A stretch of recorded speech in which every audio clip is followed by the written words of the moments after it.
పరిశుద్ధాత్మ దేవునికి వందనాలు. అదేవిధంగా పరలోక దేవుని స్వరమించిన మీ అందరికీ మా హృదయపూర్వక వందనాలు పేరా. ప్రతిరోజు మీ అందరి కోసం ప్రార్థిస్తున్నాం. సంతోషంగా ఆనందంగా ఉన్నట్టు పేరా. ఎందుకంటే పరిశుద్ధాత్మ దేవుని మన బ్రతుకుల జీవితాల్లో మనతో ఉండి గొప్ప కార్యాలు చేసే దేవుడు కనుక ఏ విషయం గురించి మీరు చింతించొద్దు. మీ చింత యావత్తు ప్రభు మీద ఏమని ఆయన చెప్తున్నాడు కనుక సంతోషంగా ఆనందంగా ఉండండి. మీకోసం మేము కూడా ప్రార్థిస్తాం. గొప్ప విజయాలు మనందరం పొందుకుందాం. ఓకే, ఈరోజు ప్రార్థన చేసి వాక్యాన్ని జ్ఞానం చేసుకోవచ్చు. దేవ ఉదయకాల సమయంలో తండ్రి వాక్యం ద్వారా అనేక విషయాలు మీరు ప్రతిరోజు కూడా మీరు మాతో మాట్లాడుతున్నందుకు తండ్రి నీకు వందనాలు చెల్లించుకుంటున్నాను తండ్రి. ఈ రోజు కూడా వాక్యం ద్వారా మీరు మాతో మాట్లాడుతున్నాం, అందుబట్టి నీకు వందనాలు చెల్లించుకుంటూ సమస్త మహిమ ప్రభావం మీరే పొందమని యేసునామమున వేడుకుంటున్నాను తండ్రి, ఆమేన్. ఒక పిల్లర కీర్తన గ్రంథం 34 కీర్తన 10వ వచనం మనం చూసినట్టయితే, అప్పుడు యెహోవా నీ వంటి వాడెవడు, మించిన బలము గల వారి చేతుల్లోండి దీనులను దోచుకొని వారి చేతుల్లోండి దీనులను దరిద్రులను విడిపించువాడు నీవే అని నా ఎముకలన్నీ చెప్పుకొన్ను. యేసునామం జరిగిన గట్టిగా హల్లు చెప్తాం పేరా. చూసారు, యెహోవా నీ వంటి వాడెవడు, శూన్యంలో సృష్టించేసిన ఆ సృష్టికర్త అనే దేవుడు వంటి వాడి ప్రపంచంలో ఎవ్వరు లేరు పిల్లరా. శూన్యంలోని సృష్టిని చేస్తాడు. ఈ శూన్యంగా ఈ సృష్టి ఉన్నప్పుడు ఆకాశాన్ని, భూమిని, సూర్య చంద్రుల్ని, ఈ యొక్క అందమైన మొక్కల్ని, జంతువుల్ని, ఈ యొక్క అందమైన మనుషులు కూడా దేవుడు చేశాడు పిల్లరా. శూన్యంలో భూమి అంటే భూమి అయింది, ఆకాశం అమ్మంటే ఆకాశం అయింది, సూర్యచంద్రులు కమ్మంటే సూర్యచంద్రులు అయ్యాడు. చెట్లు, పుట్లు, జంతువులు, ఆఖరికి మనుషులు కూడా దేవుడు ఆయన అన్నిటిని దేవుడు నోటి మాటతో చేశాడు. మనుషులను తన చేతుల్లో, తన రూపంలో, తన చేతితో చేశాడు పిల్లరా. అవును అంటే ఏంటంటే పిల్లరా, ఆయన మాట శక్తి గలది, ఆయన మాట బలం గలది, ఆయన మాట జీవం గలది పిల్లరా. ఆయనకు అసాధ్యమైనది ఏమీ లేదు పిల్లరా. అందుకంటాడు ఇక్కడ, యెహోవా నీ వంటి వాడెవడు. నిజమే, శూన్యంలో సృష్టి చేసిన ఆ సృష్టికర్త అయిన దేవుడు లాంటి దేవుడి ప్రపంచంలో ఎవరు లేరు పిల్లరా. ఆ సృష్టికర్త దేవుని పట్ల విశ్వాసం కలిగినప్పుడు నీ జీవితం అంతా ఆశ్చర్యించబడుతుంది, నీ జీవితం కూడా అంతే దీవించబడుతుంది పిల్లరా. అందుకే వాక్యం చెప్తుంది, మించిన బలం గల వారి చేతుల్లోంచి దీనులను దోచుకుని వారి చేతుల్లోంటి దీనులను దరిద్రులను విడిపించేవాడు నీవే నా ఎముకలను చెప్పుకొంచు. ఈ దినాన్ని చాలా సార్లు పిల్లరా మన శక్తికి మించిన ప్రాబ్లమ్స్ మన జీవితంలో వస్తుంటాయి. ఒకవేళ మన శత్రువులు కూడా మనకంటే చాలా బలంగా ఉంటారు పిల్లరా. రాజకీయంగా, అధికారంగా, ఆర్థిక బలం, అంగబలంతో మన శత్రువులు కూడా మనకంటే బలంగా ఉంటారు. వాళ్ళ వల్ల మనం చాలా విధాలా బాధపడుతూ ఉంటాం పిల్లరా. అందుకే దేవుడు మనల్ని దీనులు అన్నాడు. ఇది నానా ఒకవేళ నీకు ఆర్థికపరమైన ఆదాయం తక్కువ ఉంటుంది, ఆర్థికపరమైన ఖర్చు ఎక్కువ ఉంటుంది, ఆరోగ్యం చుట్టూ తక్కువగా ఉంటుంది, అనారోగ్యం చుట్టూ ఎక్కువగా ఉంటుంది, నీకు సహకరించే వాళ్ళు ఎవరు ఉండరు, చేయవలసిన పనుల చుట్టూ చాలా ఉంటాయి. వాస్తవానికి ఎలా ఉంటుందంటే ప్రతి సమస్య కూడా మన శక్తికి మించిపోయి ఉంటుంది. మన చుట్టూ ఉన్న మనుషులు కూడా మనకంటే బలంగా ఉంటారు పిల్లరా. ఆర్థికంగా, ఆరోగ్యపరంగా, కుటుంబ పరంగా, వెండి బంగారాలతో, దందాన్యాలతో, రాజకీయ అధికారం కలిగి మనకంటే బలంగా ఉంటారు. వాళ్ళ వల్ల అనేక రీతిలుగా నువ్వు బాధపడుతుంటావు, వారి చేతుల్లోంచి నువ్వు బయటికి రాలేకపోతుంటావు. అయ్యో, ఏ విధంగా నేను ఈ ప్రాబ్లమ్స్ నుంచి బయటకు రాగలను, ఏ విధంగా ఈ కష్టాల నుంచి, ఇరుకుల నుంచి బయటకు రాగలను, ఈ బలవంతులైన ఈ పక్కవారు నన్ను మించిపోయి ఉన్నారు కదా, వారి చేతుల్లోంచి ఎలా బయటకు రాగలను, వారి వల్ల ఎటువంటి ఇబ్బంది, బాధ లేకుండా ఎలా జీవించగలని నువ్వు అనుకుంటావు నా ప్రియ సహోదరి, సహోదరుడా. అది నీ వల్ల కాదు, నా వల్ల కాదు, కానీ దేవుడు నీకు నాకు వాగ్దానం ఇస్తున్నాడు.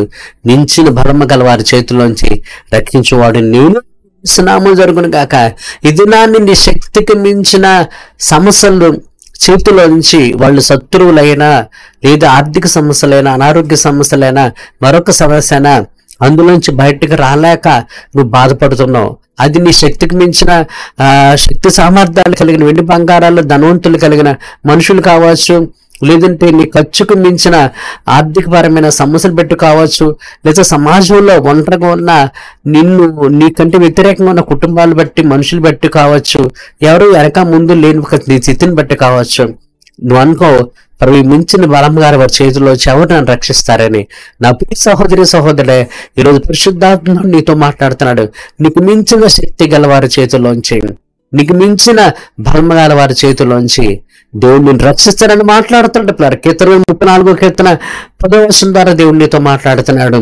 ఏంటంటే నీ శక్తికి మించి ఏ సమస్యలు నీ జీవితంలో ఉన్నాయో, నీ వల్ల ఏ సమస్యల నుంచి బయటకు రాలేకపోతున్నావో, నీ వల్ల ఇటువంటి ఇరుకుల నుంచి ఇబ్బందుల నుంచి నువ్వు బయటకు రాలేకపోతున్నావో, ఆ మించిన సమస్యల నుంచి, మించిన బలం గల వారి చేతిలోంచి నేను రక్షిస్తాను ప్రభు మాట్లాడుతున్నాడు పిల్లరా. కనుక నీ మించిన ప్రాబ్లమ్స్, నీ శక్తికి మించిన సమస్యలు నీ జీవితంలో ఉన్నప్పుడు వాటి గురించి నువ్వే భయపడకు నా ప్రియ సహోదరి సహోదరుడే. కీర్తన 18 కీర్తన 17వ వచనంలో కూడా చూసినట్టయితే, బలవంతులకు పగవారిని ద్వేషించువారు నాకంటే బలిష్ఠులై ఉండగా వారు వశం నుండి ఆయన నన్ను రక్షించును. ఆపత్కాలం ముందు వారు ఆయన మీదకి రాగా యెహోవాను ఆదుకొని విశాలమైన స్థలమునకు ఆయన నన్ను తోడుకొని వచ్చును. చూసారు పిల్ల, దావీదు కంట తన పగవారు, అతను ద్వేషించేవారు చాలా బలవంతులుగా ఉన్నారటండి. దావీదు కంటే చాలా బలిష్ఠులుగా ఉన్నారటండి. వారు దావీదు మీదకి దాడి చేసినప్పుడు దేవుడు అంట ఆపత్కాలం ముందు వారు నా మీదకి యెహోవా నన్ను ఆదుకోను, విశాల స్థలమునకు ఆయన నన్ను తోడుకొని వచ్చును. చూసారు పిల్లరా, బలవంతులకు పగవారు దావీదు మీదకు దాడి చేసినప్పుడు ఆ బలవంతులకు పగవారు చేతుల నుంచి ఉడిపించి విశాలమైన స్థలానికి దేవుడు దావీదుని తోడుకొని వచ్చాడట పిల్లరా. ఆపత్కాలం ముందు ఆయన మీదకి వచ్చారట. ఆపత్కాలం మంది దేవుడు ఆయన్ని దావీదును ఆదుకొని అతనికి విశాలమైన స్థలానికి దేవుడు తీసుకొచ్చాడు. నా ప్రియ సహోదరి సహోదరుడే, ఈ రోజు నువ్వు ఆపదకాలంలో ఉండుంటావు, లేదా నిన్ను మించిన బలము గలవారు నిన్ను అనేక రీతిలుగా బాధపెడుతూ ఉంటారు. వాళ్ళ అనేక రీతిలుగా నువ్వు బాధపడుతుంటావు. వాక్యం దగ్గర దేవుడు నీతో మాట్లాడుతున్నాడు. అటువంటి మించిన బలము గల వారి చేతులు రక్షించే దేవుడు ఆయనే అని నువ్వు అనడం మర్చిపోక పిల్లరా. పరిశుద్ధ గ్రంథంలో మనం ధ్యానం చేసినప్పుడు యోషువ, ఆషాలు, హిజ్కియాలు మనం పరిశీలించినప్పుడు పిల్లరా, వారికి శక్తికి మించిన రాజులు విస్తారమైన సైన్యాలతో యుద్ధానికి వస్తారు. హిజ్కియా మీదకి అష్షూరు రాజు వస్తాడు, యోష మీదకి, ఆశ మీదకి కూషీలు, సిరియన్లు, ఇట్లాగా చాలా శత్రువులు విస్తారమైన సైన్యంతో వచ్చినప్పుడు యోషపాతు, ఆశ, హిజ్కియా చేసే ప్రార్థన ఏమిటంటే, విస్తారమైన సైన్యం చేతిలోంచి ఓడిపోకుండా నీకన్నా ఎవరు మాకు సహాయం చేస్తారు ప్రభా, మీరే మాకు సహాయం చేస్తారు.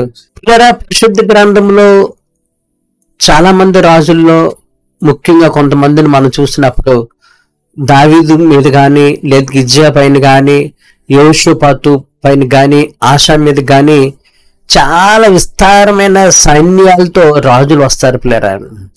అటువంటిప్పుడు వారు చాలా వేదంతో, బాధతో ప్రార్థన చేస్తారు.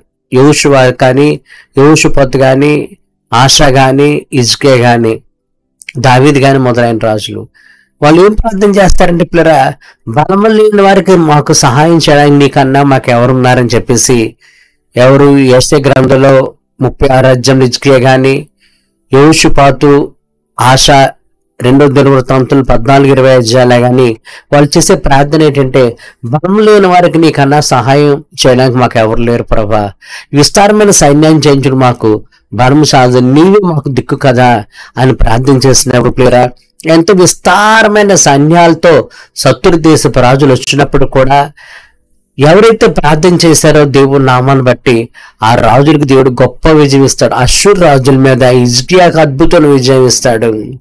కూషీ మీద యోషపాతుకి, సిరియన్లు మొదలైన శత్రువులు వచ్చినప్పుడు ఆశకి గొప్ప విజయం ఇస్తాడు పిల్లరా.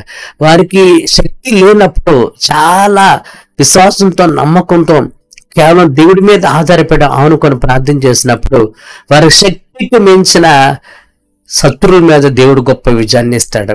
ఇదిగా నా ప్రియ సహోదరి సహోదరుడా, నీకంటే చదువుకున్నవారు, నీకంటే డబ్బు ఉన్నవాళ్ళు, నీకంటే రాజకీయ అధికార పలుకుబడి ఉన్న వాళ్ళు, నీకంటే ఎక్కువ జనసంఖ్య బంధుమిత్రులు కలిగిన వాళ్ళు, అర్ధబలం, అంగబలం కలిగిన వాళ్ళు ఒకళ్ళు నేను చాలా బాధ పెడుతూ ఉండొచ్చు. లేదంటే ఆర్థికపరమైన అధికమైన ఖర్చుతో, రాబడి తక్కువతో నువ్వు బాధపడుతూ ఉండొచ్చు. లేదా ఆరోగ్యం సరిగా లేక ఏ పనులు చేసుకోలేక నిస్సాస్థితిలో ఉండొచ్చు. ఇట్లా శక్తికి మించిన ప్రాబ్లంతో నువ్వు బాధపడుతున్నావు. కానీ ఈ రోజు దేవుడు నీకు వాగ్దానం ఇస్తున్నాడు, మించిన బలము గల వారి చేతిలోంచి నేను రక్షించేవాడిని, కాపాడిన వాడిని నేనని ఆ ప్రభు నీతో మాట్లాడుతున్నాడు. కనుక నీ శక్తికి మించిన ప్రాబ్లమ్స్ భయపడకు. ఎందుకంటే నీ ప్రాబ్లమ్స్ కంటే కూడా నీ తండ్రి దేవుడు బలవంతుడు పిల్లరా. నీకంటే నీ ప్రాబ్లమ్స్ బలమైనవి అయితే, నీకున్న ప్రాబ్లమ్స్ కంటే కూడా సృష్టికర్త దేవుడు బలమైన దేవుడు. అందుకే వాక్యం చెప్తుంది, యెహోవా నీవంటూ వాడేవాడు. కీర్తన 34 కీర్తన వాక్యం అదే ఉంది కదా, యెహోవా నీ వంటి వాడేవాడు.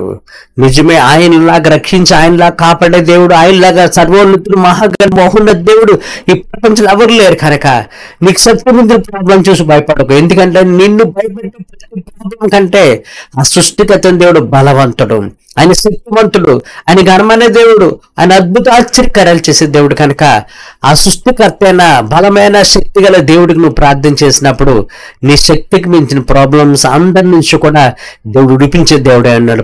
అందుకే కీర్తన కదా 18 కీర్తన వాక్యం ఉంది కదా, బలవంతులకు పగవారు నన్ను ద్వేషించువారు నాకంటే బలిష్ఠులై ఉండగా వారి వశము నుండి ఆయన నన్ను రక్షించును. ఆపత్కాలం ముందు వారు నా మీదకి రాగా యెహోవా నన్ను ఆదుకొని. చూస్తారా, బలవంతులకు పగవారు దావీదు మీదకి వచ్చినప్పుడు, బలిష్ఠులైన పగవారు దావీదు మీదకి వచ్చినప్పుడు వారు వశము నుండి దేవుడు రక్షించాడంట. కనుక ఏదన్నా నిన్ను కూడా నీ శక్తికి మించిన ప్రాబ్లమ్స్ నుంచి దేవుడు విడిపించే దేవుడు అన్నాడు. కనుక భయపడుకో. నీ ప్రాబ్లమ్స్ నీకంటే బలమైనవైతే నీ ప్రాబ్లమ్స్ కంటే దేవుడు అంతకంతా బలమైన దేవుడు. కనుక ఆ దేవుడికి ప్రార్థించే అన్ని విషయాల్లో గొప్ప విజయాన్ని ప్రభువు నీకు ఇస్తున్నాడు. ఆ రెండు విజయాన్ని దేవుడు నీకు నాకు అనుగ్రహించును గాక.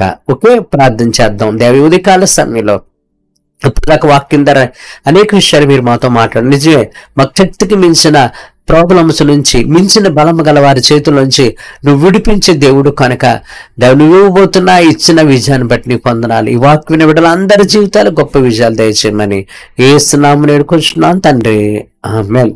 ఓకే పిల్లరా, వాక్యం ద్వారా దేవుడు మాటలు విన్నావు కనుక నీకు శక్తికి మీద ప్రాబ్లం చూసి అన్నాడు, భయపడకు. వాటి అన్నిటి నుంచి ప్రభు అత్యధిక విజయానికి ఇచ్చే దేవుడై ఉన్నాడు. ఓకే, అటు విజయాన్ని దేవుడు మీకు నాకు అందరికీ అనుగ్రహించును గాక.